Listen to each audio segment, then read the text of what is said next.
if I want a full expression of myself, I need to find out how I became this not full expression of myself.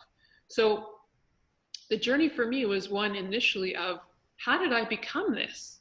How did I become this person who says yes when I mean no, who says no when I mean yes, who becomes a 5-year-old when I walk into my mother's house? How is that living in me when I feel like a very capable adult who's engaged in this world at a high level? How is it that there are things running my life that are out of my conscious awareness? And what are my beliefs about who I am and what my world is? And so all of that, the more willing and the deeper I went, the more that started to unravel. Because I just kept saying yes, like, let's go deeper. Let's have this conversation. And none of them were fun.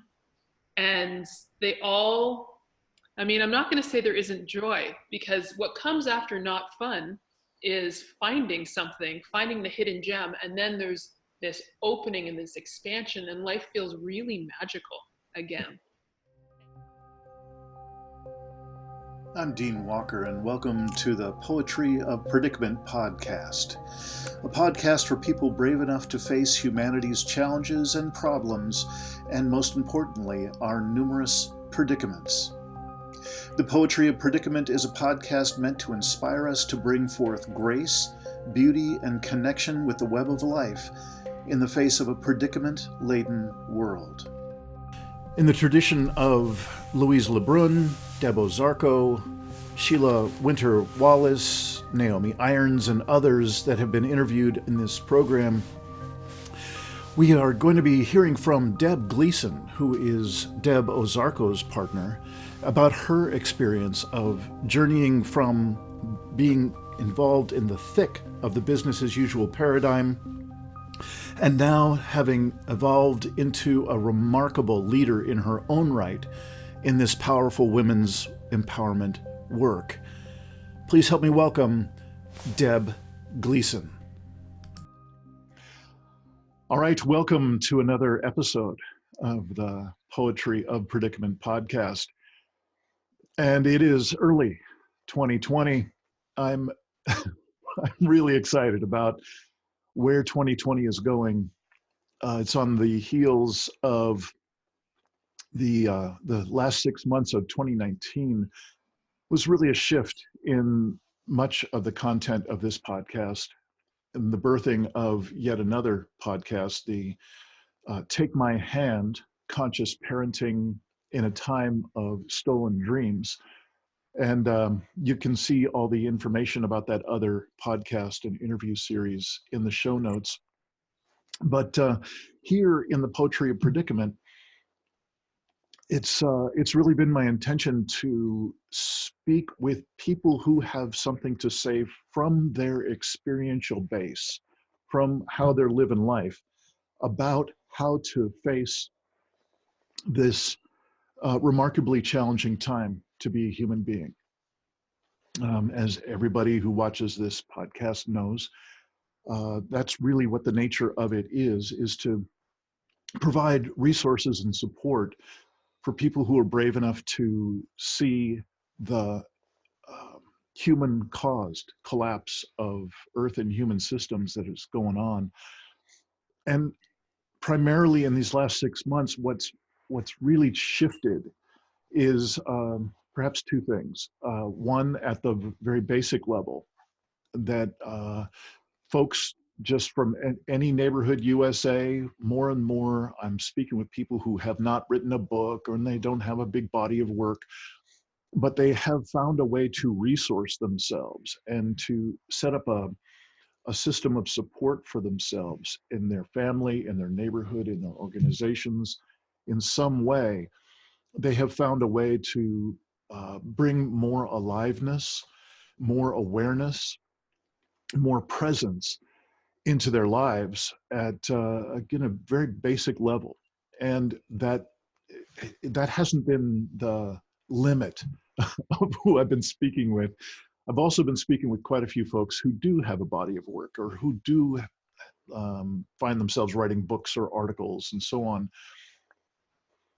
And most noteworthy in those in the last few months of 2019 I've been able to touch into a community, loosely affiliated community,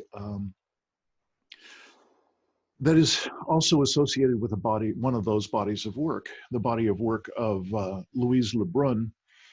And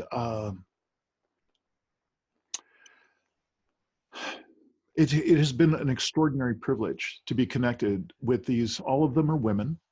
Primarily the work has been offered for women for years now, being Louise's preference and choice years ago to work primarily with women. And I'm hoping we're going to be able to ask our guest today about what her experience of that work with regard to, women or men, and what are some of the dynamics that involved in that choice, amongst a number of other choices. But the bottom line of why I'm speaking with Deb Gleason today is she's a part of that lineage. And many of you already know Deb Ozarko. I mention her quite a bit. We've spoken a few times here on the podcast. She, for a while, was doing her own podcast, of course, written her couple of books, but the one that really rocked my world was Beyond Hope. One of my strongest recommendations for a book to read in these times, period. Deb and Deb are partners. And it's taken a while. I'm not quite sure how. It was kind of an awkwardness on my part of not quite making connection as soon as I would have liked with Deb Gleason. But I'm thrilled that I have. And Deb comes from quite a unique background, certainly entirely unique compared to anyone else I've had on this program.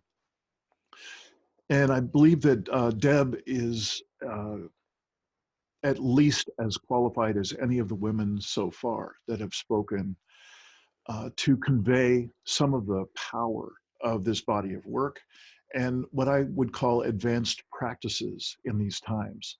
So I'm hoping to speak with her about that as well. Deb, it's just really a pleasure to speak with you. I'm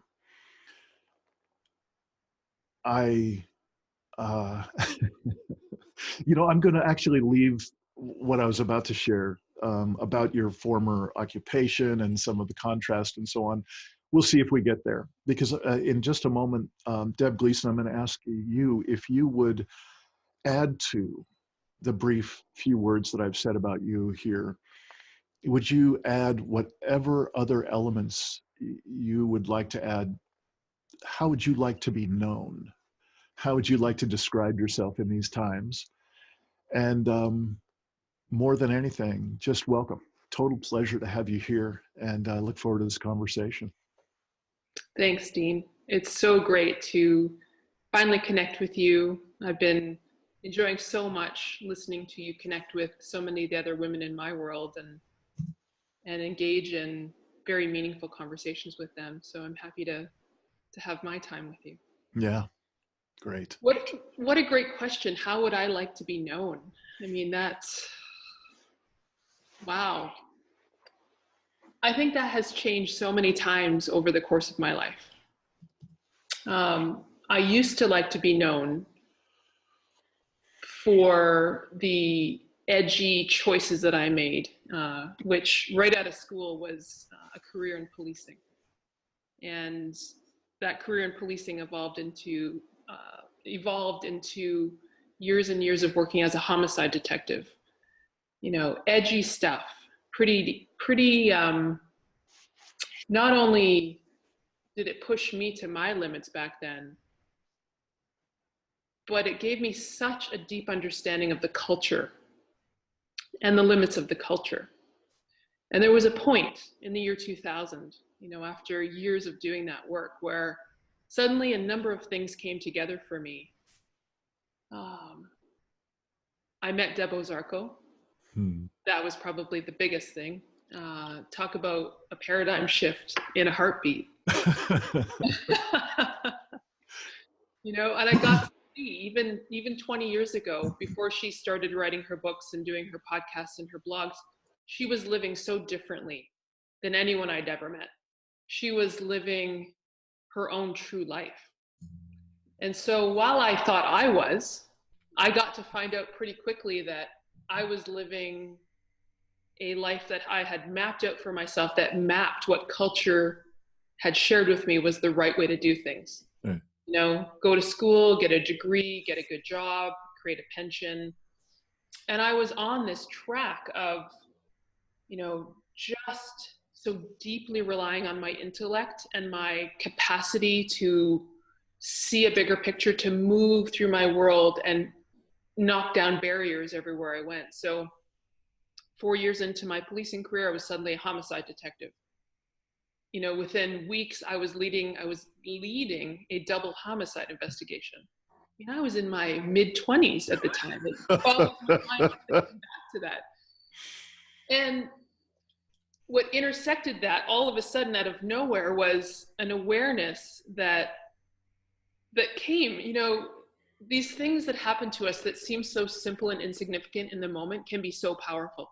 Mm-hmm. So as I was just about to meet Deb Ozarko, I went to the the video store on a Friday night, because back in those days, you had to go rent videotapes or DVDs. Maybe it was the DVD age. And I rented this very innocent looking documentary called Baraka. And Baraka had these beautiful images of things that went on around the world.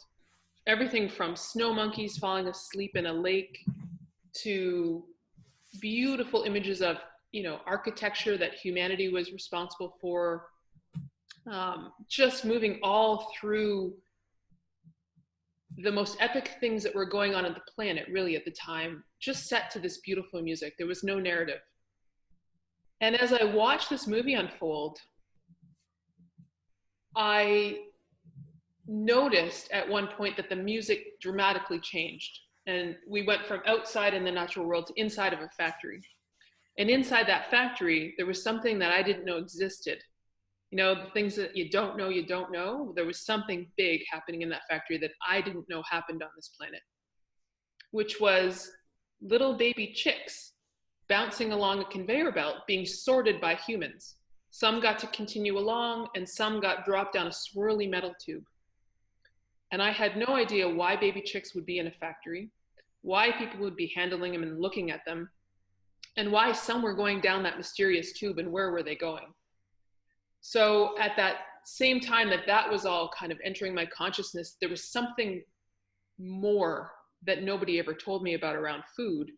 I met Deb Ozarko. I also decided right around that time that I think I'd had enough of the policing world because it was eating me alive. You know, it was, it's a very, you're hanging around with other people's traumas day in and day out. And there, at that time at least, and maybe it's changed, but there was not a lot of outlet for dealing with that trauma. So for me, that trauma was building and building and building in my body. The combination of meeting Deb and seeing someone living an authentic life, understanding that baby chicks were in factories to be sorted for the egg laying industry, and that finding out what that swirly metal tube really was, and feeling in myself that if I didn't leave that career, I would end up being a miserable old lady with a gun one day. And I just didn't think that was a good thing for me or anyone around me. So that was the year 2000. And I just unplugged from all the things that I held as true for me up until that point. So I unplugged from a career that was taking me on a trajectory that was heading for the top. I unplugged from a way of eating that I had grown up with, where animal products, meat, dairy, eggs were what I knew. I unplugged from that and was left absolutely confounded about how to nourish myself, and started again from this time a vegan platform. And I entered into a relationship with my soulmate, who from the beginning jostled me out of my business as usual way of seeing the world. So it was it was a very powerful moment in time in my life.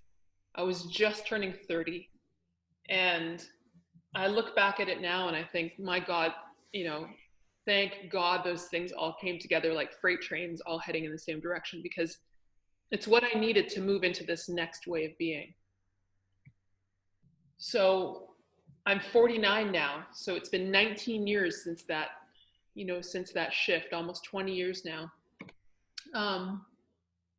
And it's been probably the last 5 or 6 years where things have dramatically changed again, where I went from, I would say, living a very status quo life to the big change in 2000, which pushed me to the edge of the status quo world. So while I still kept myself in a box, I was just at the very edge of that box, still living in a paradigm of searching for comfort, searching for connection, searching for answers outside of myself. And then at some point in the last 5 or 6 years, I jumped out of the box, kind of just took a leap out of the box.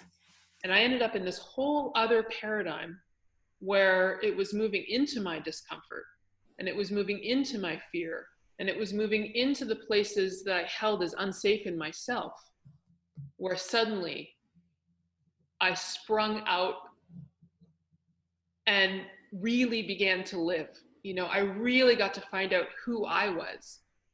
And it's through meeting Louise LeBrun and through her work that I just turned that corner and entered this whole other world, which has been a fascinating process. And I'm not going to say it's been fun, but I'm no longer interested in fun. I'm interested in a big life. I'm interested in pushing myself to the edge of my potential, not the potential of the culture. Totally different things. So I'm not sure I answered what I want to be known as, because I don't really know what I want to be known as. Mm-hmm. But I just know that I've been busy unknowing for a while now. Totally clear. I get it. And thank you for that. Yeah. So we have had a chance to speak before, but I don't think we've quite shared much about this zone that I'd like to explore with you today. I have a feeling it won't take long for both of us to find our footing. I'm guessing we might have some similar enough mapping of this territory that we'll be able to kind of walk a parallel paths in the conversation and point to attributes in the scenery around us. So let's just find out. What I'm most excited to speak with you about, especially given the last chapter that you were just describing, this time of finding your own deep inner truth, and to be able to live out of that and through that. And particularly the very last thing you said about, and it hasn't been fun, and I really don't care about fun now. And I could say the same words. I would possibly add, I don't care about happy either. Happy is just a load of crap as far as I can see. It's just part of the same hope structures that we've got built in to avoid the entirety of what you were just pointing at, that often quite uncomfortable experience of going through what I often call the membranes of resistance from how I've been enculturated, how I've grown up, what I was immersed in, how I constructed reality, how I was coached and trained and impressed upon to interact with that reality. And so every layer that I go through to try and shed that or reach into a new way of being turns out to be something like a membrane of resistance for me. If I'm just sharing in my own words about my own experience, I'm of course speaking to basically anyone who's listening to this podcast. And it is through some number of those layers, membranes of resistance, for the intrepid soul who wants to really take on that transformation of being alive that you were just describing. That's that set of advanced practices that a person would need. It says me that I don't know of another way to do it. There's one other way to do it that one of my lineages spelled out, and perhaps we can get to that later. But for the average person, this just takes a huge intent, huge and focused and clear intent to be able to try and do even get through one of those membranes of resistance on the way to eventually a hugely expanded experience of being connected with life and to be alive. Let me just stop there and see if that communicates and if you'd want to add anything. No, I think you're absolutely right. It's a deep willingness. Yeah. The word courage is a word that I resonate with, and I sometimes think is misunderstood in our culture. I feel like I have two elements of courage running in me. The one is, I have the courage to run into a burning building and bring out, someone that needs to be brought out. That is very clear. I've spent a lot of time in that environment, behavior-based courage. I get that. Yeah. That's not hard for me. There's another kind of courage. The courage to continually move into the pain and discomfort of what it means to be in a human body. Mm-hmm. The willingness to continually go back and dig and take another deep dive and come up for air and take another deep dive. That willingness, I think that's what you're speaking about. That willingness takes a ton of courage. Right. And that's not the kind of courage that we get trained to understand. We learn about the other kind of courage, but this is a deeper, broader, and more nourishing kind of courage. Yeah. To create that willingness. Yeah. So to just map out a little bit of what I'm talking about with this advanced practices, perhaps it's good to talk a little bit about the entry level. So what if what we're going to be talking about is primarily in the advanced practices zone, what constitutes kind of the entry level or the beginning few steps that would lead eventually to an advanced practices engagement? And what I can say is that there are a few, having been in the training business and the personal development business for 40 years, not to mention my own personal practices in it, not just facilitation, but deeply engaged in my own work in it. These are really about the only thing that I'm seeing out there that's available these days for people who they're clear that they want to be making a difference in some way, shape, or form in these times.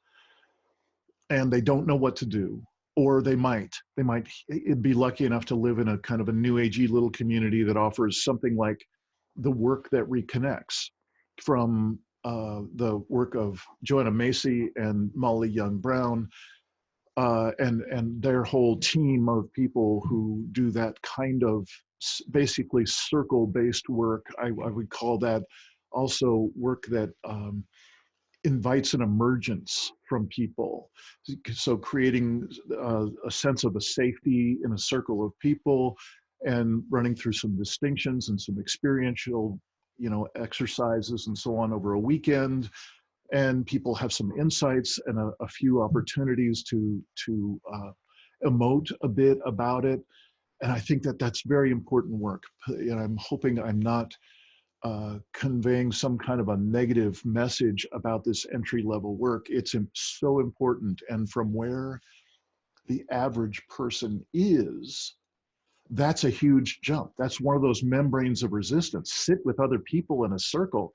These are times of being polarized, and those are a bunch of snowflakes, and and on and on. We can go into how people could be bitey and just make it virtually impossible for them to sit in a circle with someone from the other side. And truthfully, I'm actually seeing a tremendous amount of aggravation, even of people who are on the same political sides. There's a remarkable amount of aggression at virtually every level of society these days. So this entry level work is so very, very important. And I just want to mention, in addition to the work that reconnects, which is the longest standing body of work of this type that I'm aware of. They've been around for more than 30 years, Joanna and Molly and the whole crew of folks. There's also more recently the development of, I want to say there's at least a half a dozen, probably closer to 20 if I really looked, of ways for people to come together in circle. Basically, this is one of the biggest areas of need, as far as I'm concerned, is that we don't do, particularly I'm speaking about American culture, we don't come together very well with other people. And particularly, we don't do that with people who are in any way different from us. So these circling methodologies, some of them are called circling, and some of them are called authentic relating and focusing and empathic circles, and there's a list. It doesn't take long to Google any number of these methodologies. And they are good and they are important. And I can't imagine getting to these advanced practices that you and I are going to be talking about without having that entry level available for people to not just experience, but actually integrate into their lives in an ongoing practice. I'm saying, I don't know how to do that without doing that. I don't know how to get to these places without doing that. And I don't know if you're all hearing the traffic noise outside, but sorry about that if that's audible. So I wanted to just speak about and lay out that groundwork of, so if what we're talking about is advanced practices, I want to first spell out what I see as the entry level of I don't know how loud that is for you, but there's a lot of noise. There's some noise. All right. So, noise aside, it is a remarkably important piece. It is a remarkably important piece for people who are new to this, really stepping up to have a full frontal view of the human-caused collapse of Earth and human systems that we're in this business as usual culture. For us to be able to understand that there is a progression that's available to us to start out at a easier gradient, an easier level, will involve far less discomfort than what you and I have mentioned here, Deb. And thank you all for putting up with the noise it looks like that's over now. So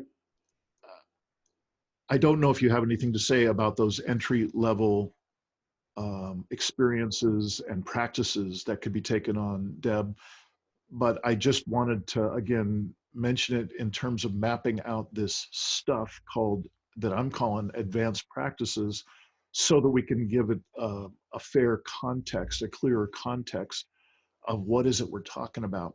Is there anything you want to say about that entry level? I think it's a good distinction, and I'm glad you brought it up, because it's very clear to me how that is not what we're going to be talking about. Right. And I get it, because I spent, a good decade in those circles and reading those books and going to those programs. And yeah. I could list, I have a whole resume of that stuff, behind me. And yes, I think that made it easier for me to jump into Louise's work in a way, because I was warmed up, to certain concepts and certain understandings. And I also think it's not necessary. I think the only thing that's necessary to get your life back is your willingness to get your life back. Mm. And I think you can go from never having been in a circle and never having read a self-help book to jumping into this work if you're ready Mm. and you're willing. So while I agree that it's a nice warm-up, I think in some ways people get lost in it and they never look for the next level. You know, they Yes. become the eternal seekers where there's something else to do, another program, another retreat, and they don't ever choose the deep dive. And I think it's in choosing the deep dive that you get your life back, and nothing else, nothing short of that will do that for you. Yeah. So I appreciate what you're saying, and I don't know that it's necessary, and I get that it could be a warm-up. Yeah. Yeah. Really, really well said. The last thing I'd like to say about that level of work is just to be really, really frank about it. I'm pretty involved with the Deep Adaptation Network, and that's the most current way to talk about the inner work that a person might want to do, or a community might want to do, to be more able to adapt to the strong events and stressors that are happening now and coming more in the future. And here's the frank part. I've been having a set of interviews, ironically, on the Deep Adaptation Forum. I'm a moderator there, and I've been leading a series of conversations with thought leaders that we'll invite in. They'll present what they do and talk about. And the two most recent ones were people who have co-written books with Joanna Macy about the work that reconnects. That's the name of the work that they do.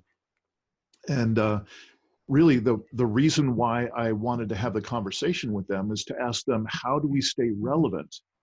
How do we keep this work relevant when the stressors are growing to such an extraordinary degree? These are not the same stressors, or it's not the same environment that we might have experienced even 2 years ago culturally, but for sure not the same thing that it was 5, 10, 20 years ago. And what I can say is it looks to me like the entire industry, if you will, of creating support and resources for the public at large, workshops and other kinds of methodologies, is very much stuck in that level. So I think what you just said is true globally. I'm finding extraordinarily few groups, organizations, even individuals offering truly breakthrough work that implies anything beyond that most basic level. So I appreciate what you were saying, and I think I'm in far more agreement with how you couched it than what I originally said.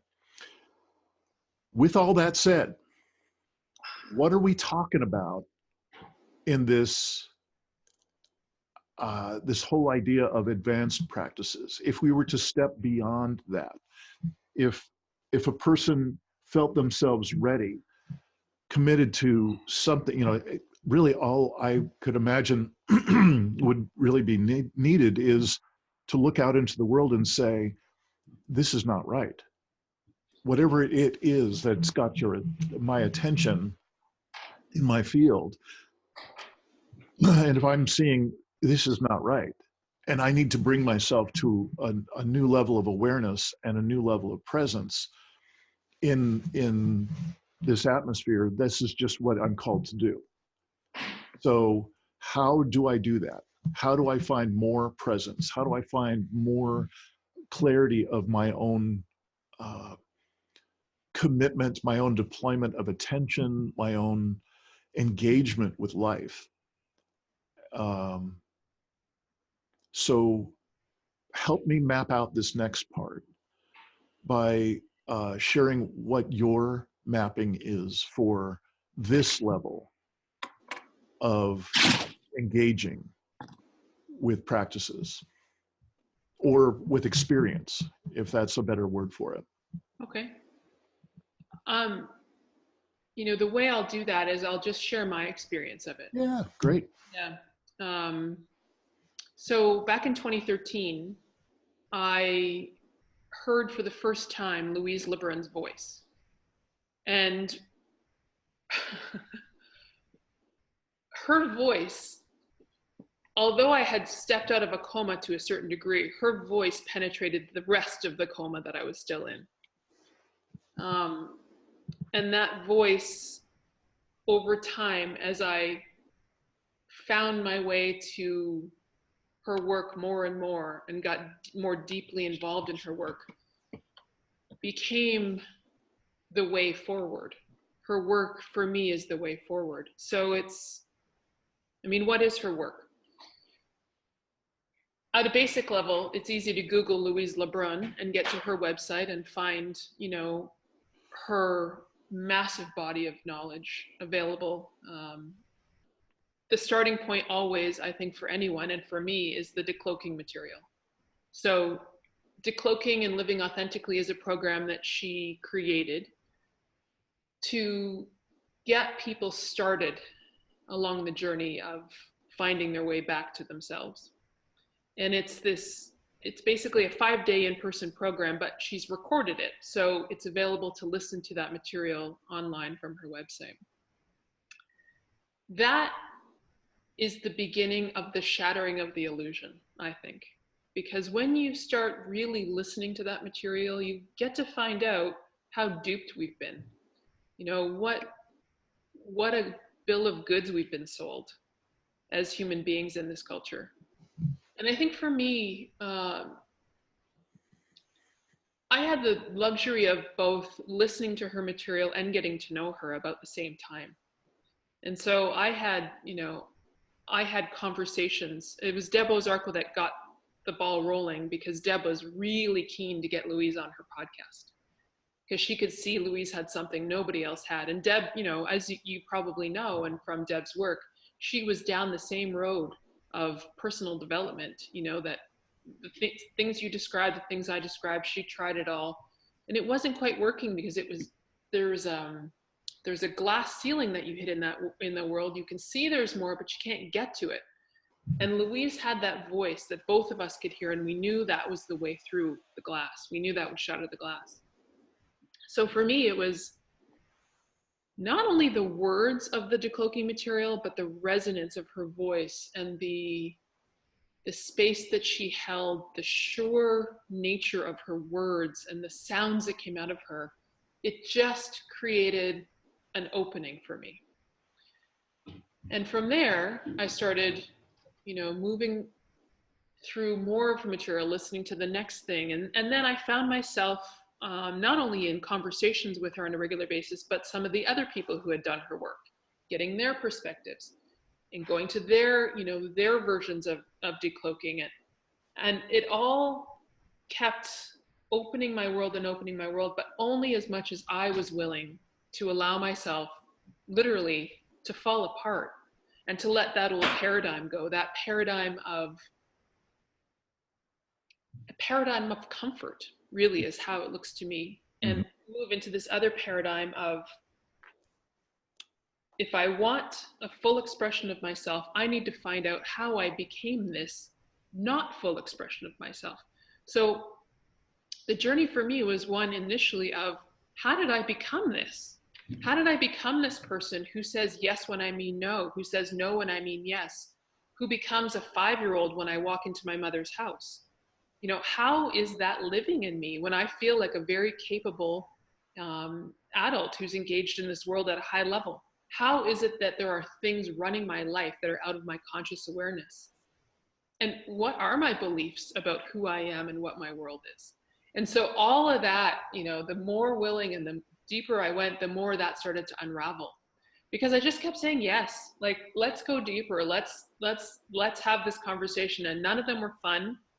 And they all, I'm not going to say there isn't joy, because what comes after not fun is finding something, finding the hidden gem. And then there's this opening and this expansion, and life feels really magical again. And so my life, through this journey of her work, has now moved into a rhythm of, I have days where I'm deeply exploring the roots of the things that I'm still holding as out of my awareness or someone else's belief system, and trying to get to those roots and have those no longer run my show. So there'll be a day like that, followed by a day of, oh my God, I feel the most creative I have ever felt. And I'm going to create a whole new program, a whole new this, a whole new that. I'm going to write a book. I'm going to, so the creativity flows out of the expansion, and the expansion is only available when the deep dives occur. Mm-hmm. So it's like diving and coming back up nourished, and then diving and coming back. So my life has been moving in that rhythm for a number of years now. And it just continues to evolve and grow and grow. And what really got, in the last year particularly, what really took me to the place I am today is I stepped into a decloaking program with Sheila Winter-Wallace, who you've had on your podcast before. Yep. And it was being in the room with, 10 people who were willing to reveal who they were, reveal their discomfort, show up for who they were in that moment, and tell the truth of their experience. It was in witnessing those people do that as I did it that created an even deeper change for me. Because every single person in that room is an aspect of my consciousness. And what I hear come out of their mouths moves parts of me that I might never be able to access without their presence. So we work together. It becomes this synergy in the space. So I did the decloaking program, and hot on the heels of that, I jumped into the engaging program, which is the next level of experiences with Louise's work. And that was, think of it as going from a program that helps you understand how you got to be who you are, and then moving into a program that takes all of that understanding and digs into the deep, dark recesses of your family, early family systems, the culture you grew up with, all the influences that shaped you from about 1 to 7 years old, and taking a look at all of that and who those people were and why they did what they did, and letting it go. Really facing it, moving through it, digesting it, and letting it go, so it no longer is the thing that holds me captive. So I get to find out who I am, because all of those forces that shaped me ran my life until I let them go through Louise's work. And then boom, my life gets to expand. I get to find out who I am. I get to find out,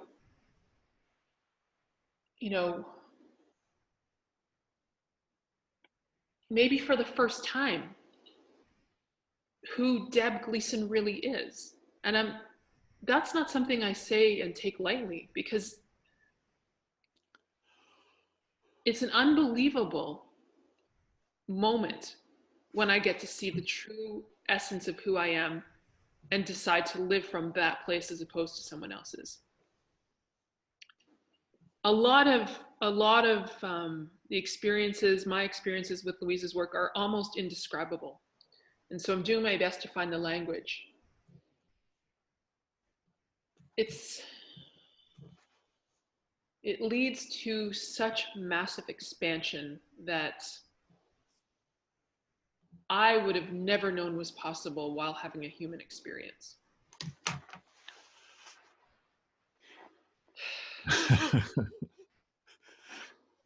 Yes.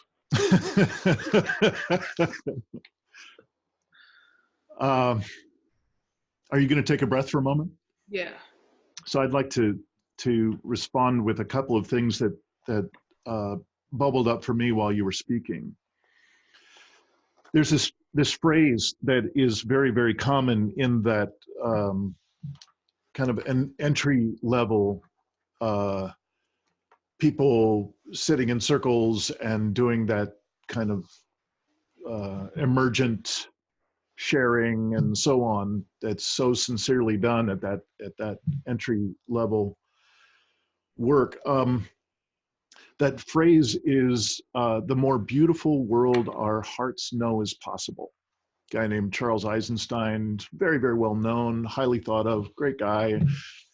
Uh, I have some disagreements with his most recent book about Earth and so on, but we need all the healers and all the facilitators who have good intentions at every level. So yay, I think that's great that he's offering that work. And that's kind of his signature phrase. And the thing that I want to really call us on, all of us who've spent perhaps more than enough time in that entry level, is it's delusional to think that we're going to come up with anything new, any new possibility, any truly new creativity, any new energy level by staying in that entry level experience. It's just not going to happen there. So the more beautiful world our hearts know is possible will stay a swell idea that's written on a page, and it will not come to fruition. We're going to get mowed. This is a remarkably aggressive world we're in, and a lot of that aggression we've all been immersed in ourselves. It's very much in our systems. So what I hear you describing, that what can be a quite painful or difficult or both, kind of going through the layers of decloaking or peeling back the layers of that enculturation,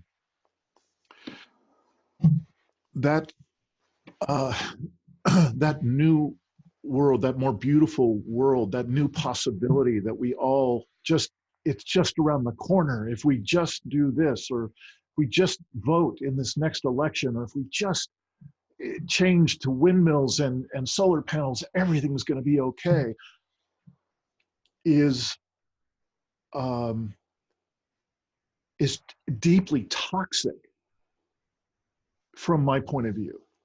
Having done some of those difficult deep dives, what there also tends to be in my experience is with every one of those deep dives, with every one of those membranes of resistance that I'm willing to pierce through, I can also stand up and around and see with far more, uh, far fresher and literally transformed eyes. I see differently.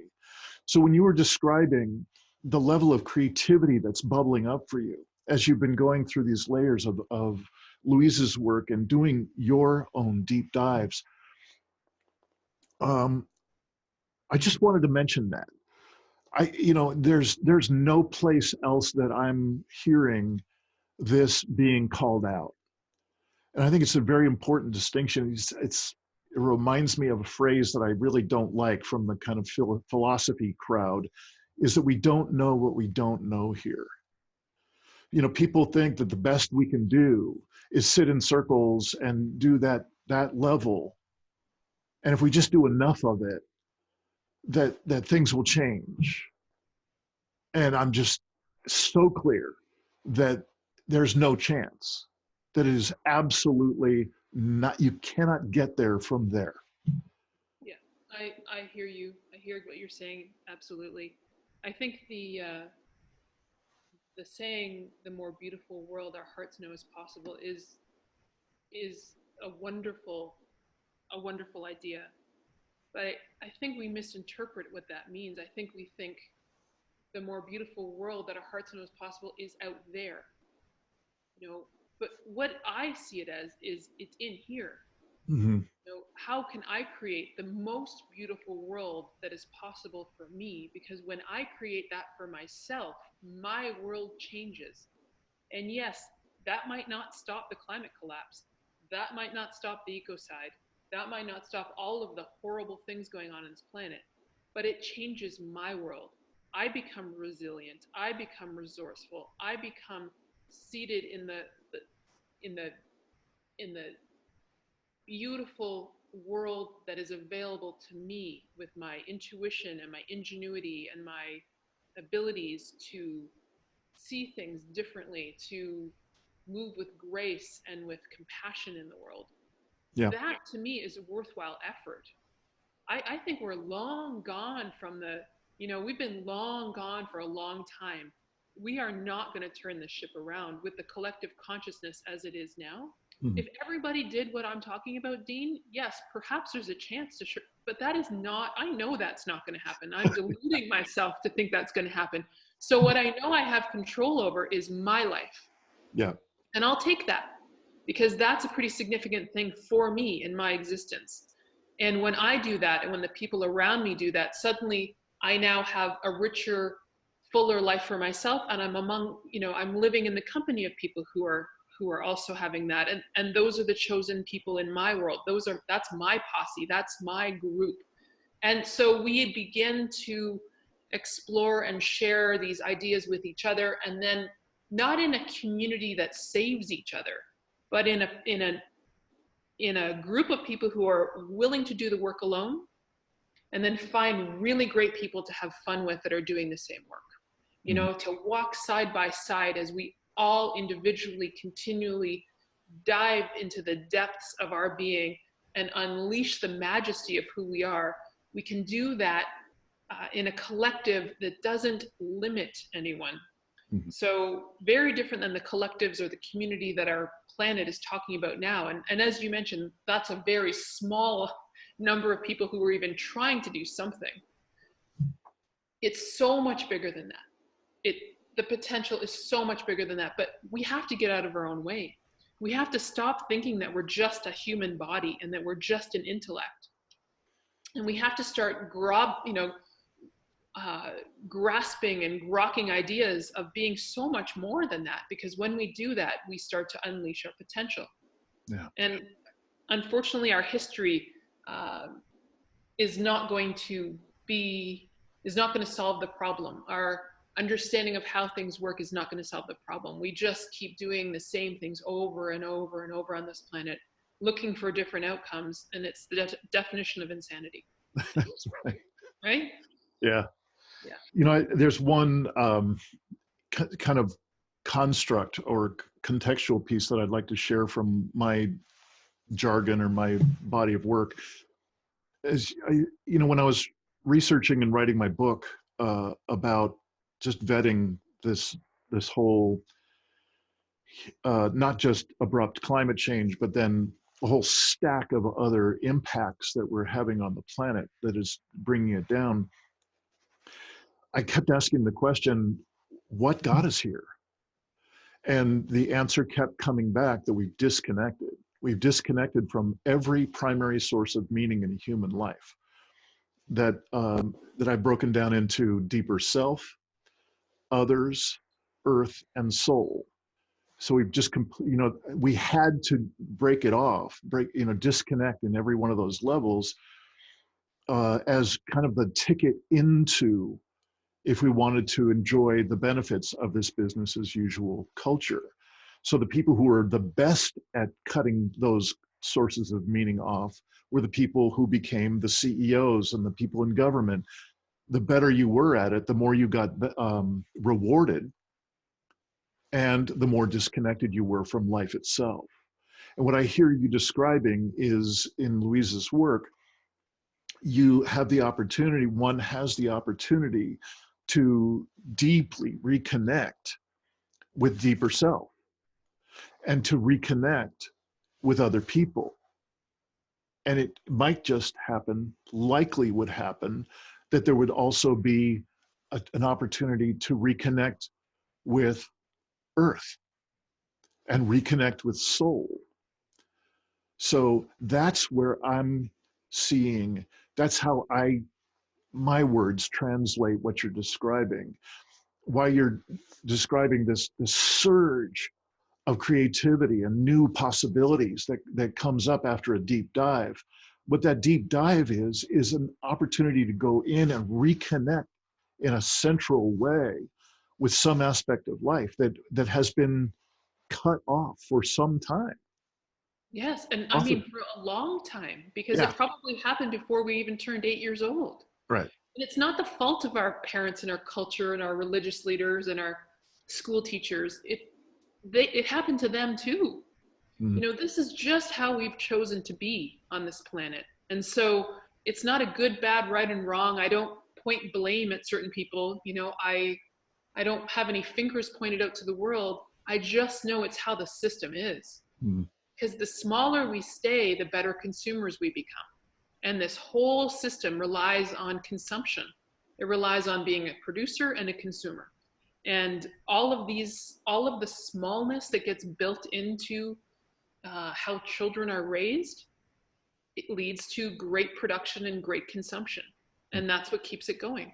yeah. And so when you step out of that paradigm and into the paradigm of, I actually want my life back, that life that I came here to live that was taken from me, I would like that back. It's kind of a tricky business because it's so deeply buried almost in concrete within us. Mm-hmm. And so that's why this work takes some time and it takes some effort, because it's like breaking up the concrete.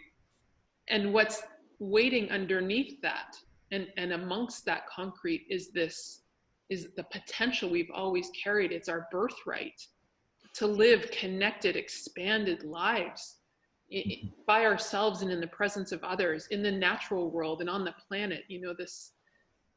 All of the things that we, the people who haven't even started down this work, that are stuck in office buildings, look out and they see a forest and they know what exists in there because it exists in them, but there's so much disconnect. And this work goes through all of that and reconnects all of that stuff that was always meant to be ours so we can live a full life. Mm-hmm. And I mean, that's what I'm here for. Took me a long time to figure it out, but I have figured it out. Yeah. You mentioned that we need to create a new language a number of different times, and I couldn't agree more. It's been about 7 years now that I've been doing my prolonged deep dive into creating the body of work that has become what it's become in all of its grandeur. and this keeps being a persistent piece, is that not only culturally, but even down to very sympathetic circles, be it folks who are involved with XR or deep adaptation or any of the communities or the environmental groups or political groups, there is so little in terms of a shared language for what you and I are talking about. And I'm curious if that sparks you to say anything more, either about Louise's work or your own experience, and how you couch what you say, how you find a context and a way of describing, especially for people who are new.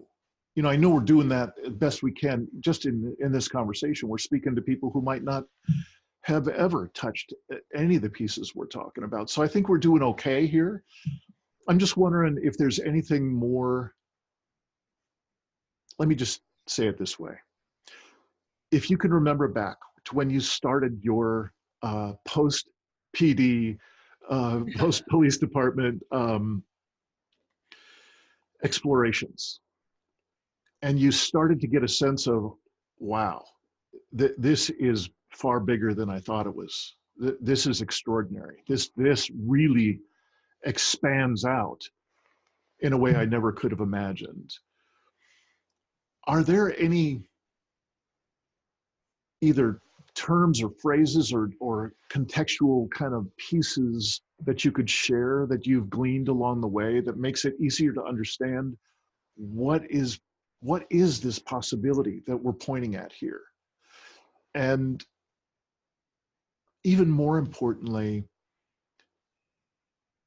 I know neither of us is really up for offering advice, but you've been describing how you bridged from the business as usual world where you excelled, you just kicked ass, you were great at it, and in your own words, it was eating you alive.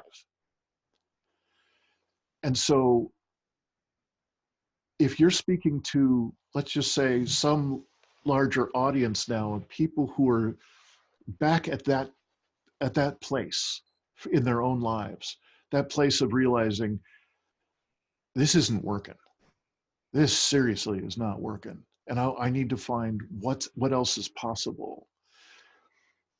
Is there anything you can offer either in language or sharing experience that could help them start to form their own bridge? I'm fascinated by the fact that you keep using the word bridge, because that is the word that's coming up for me right now. You know, having had a good 5 solid years of this deep exploration with Louise's work, I feel like I'm coming out of my own time of deep exploration, which will continue forever. But I'm coming out in a way where it's now time for me to share some of my experience and create a bridge for others to find their way into this. Because I deeply care that if somebody is interested in changing their lives, when they are in that place that you just described, where they know something has to change, like I did all those years ago, I'm deeply interested in creating that opportunity for them to find Louise's work. It's a different language. And when you first get started into it, your intellect isn't necessarily going to grasp all the concepts. And that's actually not a bad thing. I mean, it was, for me, I remember being challenged by that because I was 100% in favor of my intellect leading my life, and everything else, nothing else made sense. I was all in for the intellect. So then a whole new language starts entering and my intellect is completely lost. But, I stayed with it because my body understood. I just kept going back to it because my body was getting it. And I don't know if you understand if I can make that clear, but it's, there was a deeper part of me that knew that the words would come, the understanding of the words would come, but I needed to stay with it because something was awakening in my body. Mm-hmm. So for me, creating this bridge experience between a life of, it's not working for me and I know there's something else and I just don't know how to get there, to the world of being deeply immersed in the deep dives and having safety in that. Mm-hmm. I think what's in between that, well, one, and I mentioned this early, is the decloaking material, I think is a must listen to for anyone who wants to change their life. I think it's the way into an understanding of, my God, there's so much more. And I understand probably for the first time ever how our world is this way and how I got to be this way in my world. So I think that is a major bridge. And I think that is the best piece of education. I mean, Louise's focus for that program is education. And I think we can only calm our intellects down enough to let our bodies lead when we give our intellects enough to play with. And that audio material gives the intellect enough to get spinning around in and absorbing and juicing the goodness of that, the body can start to wake up and go, oh, I'm here too. Because I think we think the body is just there to carry the head around, when it's not that way. The intellect and all of that is just a minor part of who we are. So I think listening to that material is the first thing. I think what comes with that is someone to be present to someone listening to that material and ask what's coming up for you. What are you bumping up against? What are you noticing about what you're hearing? That's how I see myself coming into this world, to be someone who says, yeah, it might be confusing or it might be new, but what's resonating? And more importantly, what's bugging you about it? Because in my life, the things that bug me are the things that are the clues to what still needs to be worked on. Yeah. And so what are you bumping up against is a huge part of listening to that material.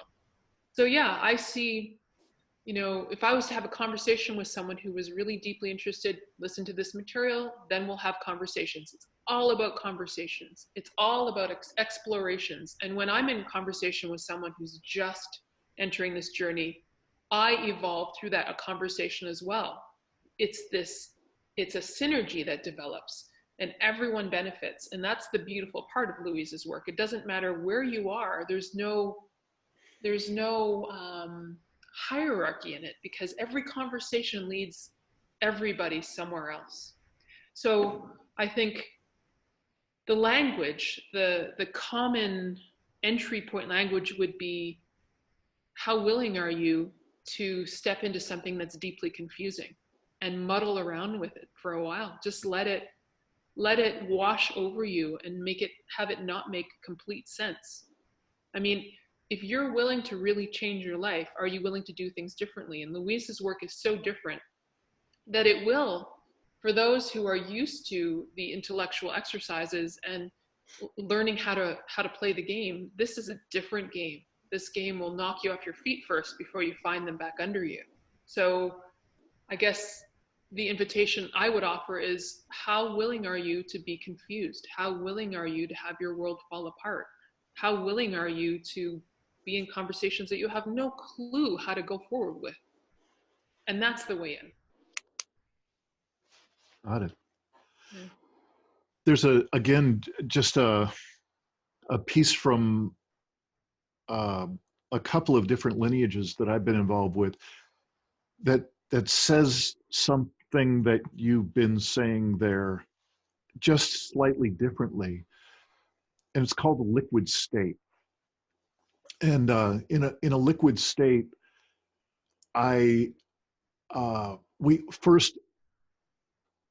there's almost nothing more uncomfortable for us than the uncertainty that's built into this liquid state, because all the things that we count on being solid, that we've always grown up on, that knowing this is what makes up me, this is what makes up the world, and all these things are solid and I can count on them. And in a liquid state, it means every one of those things takes on a far more malleable, if not completely disappearing, look and feel and experience. And what I'm hearing you say is, in different words, is there actually can be a skill set, or at least a more familiar experience of, rather than trying to backpedal away from that liquid state, that uncertainty, like avoid it at all costs, is what I think most of us have been raised in, is get the heck away. That's not okay.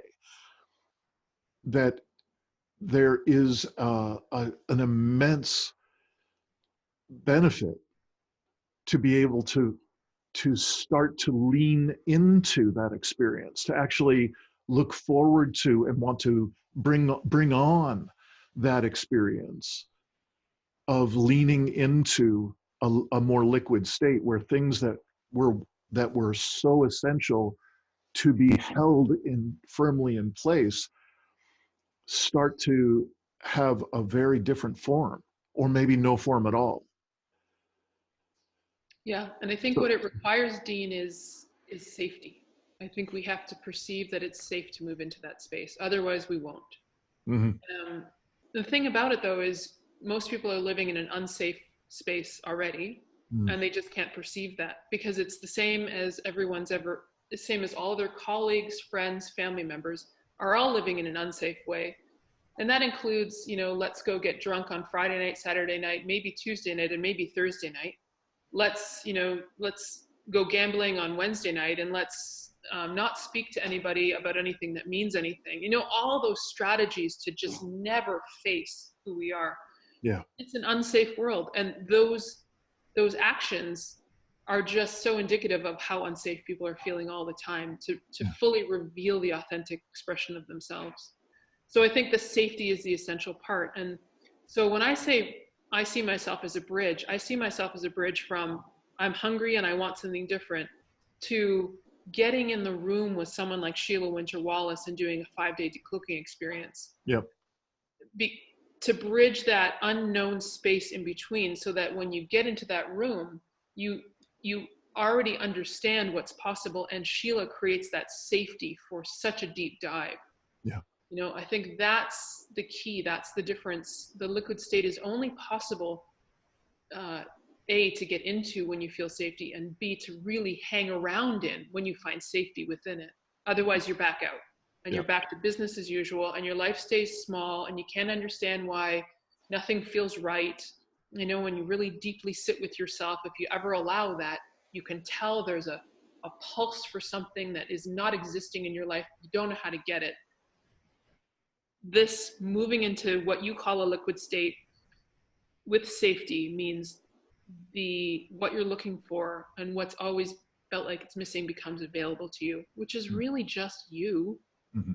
You know, it's just coming back to reclaiming yourself. Yeah.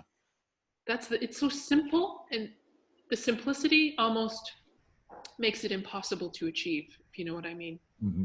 It's simple, and overwhelmingly scary in its simplicity. Mm-hmm. Yeah.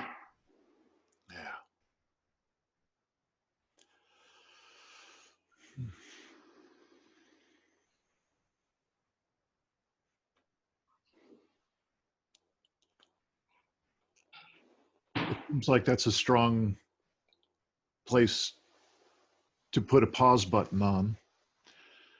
And I have a prediction. I have a prediction that this is not our last time doing an interview like this. It's very important work. This role of being a bridge builder or being a bridge for others that you're talking about taking on. I have long felt I have a similar role in perhaps slightly different way, and I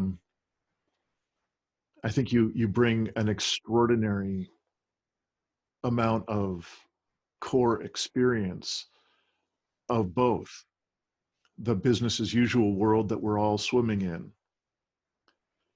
and this truly remarkable other dimension of connecting with life, of living life as it has the possibility of roaring through us, as opposed to the trickle that is involved with most living in the business as usual paradigm. It sounds like an extraordinary next chapter in your already extraordinary life. Is there anything you'd like to say to wrap up our conversation for today?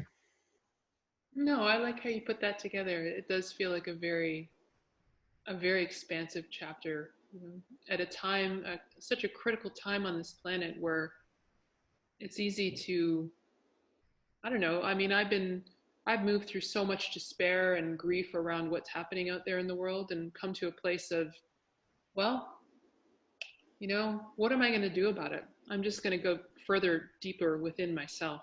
I'm going to take the provocation of the collapse in the external world and make sure that I'm not collapsing inside of me. Mm-hmm. And so, yeah, it's an exciting time, and I feel renewed and recharged by the idea of creating that bridge. Yeah. Well, I am recharged just by knowing that you and the other women in your lineage there uh, are doing what you're doing at whatever each of you is choosing to do. All of y'all are so different, and it is exciting, really exciting, to be able to check in with you all to um, get a sense of what each signature expression will end up looking like as y'all step forward. It is exciting times. What was the expression? It was the best of times. It was the worst of times. Yeah. So Deb Gleason, it's just been an absolute pleasure to have you here and to hear what you're creating and get a little bit of a sense of the life that you've lived to get here. I really do hope that this won't be the last time we get to speak with you, because I think clear voices for this bridging from the ecocidal world that we're in on a day-to-day basis to any kind of more enhanced presence, more enhanced awareness, more connected with the web of life directly. We need your voices. We need these voices. And so I'm very, very pleased that you've come to speak with us. And I think it's going to be an extraordinary year for this series of possible interviews, because well, I'll just keep the other stuff under wraps. We've got some possible stuff to share later on, and we'll see how that unfolds and how much of it wants to be disclosed and so on. But very exciting times for me personally. And again, I just thank you so much for sharing who you are and being that bridge. Thank you, Dean. It's been a real pleasure to speak with you. All right. Thanks for watching another episode of the Poetry of Predicament podcast, produced by Dean Walker and the Living Resilience Alliance, www.livingresilience.net. Music today from Michael Hedges, as always, and also Port Blue Into the Sea. Also available on our website, www.livingresilience.net, is a wide array of articles, online learning series, arranging group and individual resilience coaching, and sign up for our every other Tuesday free support group that we call Safe Circle Calls.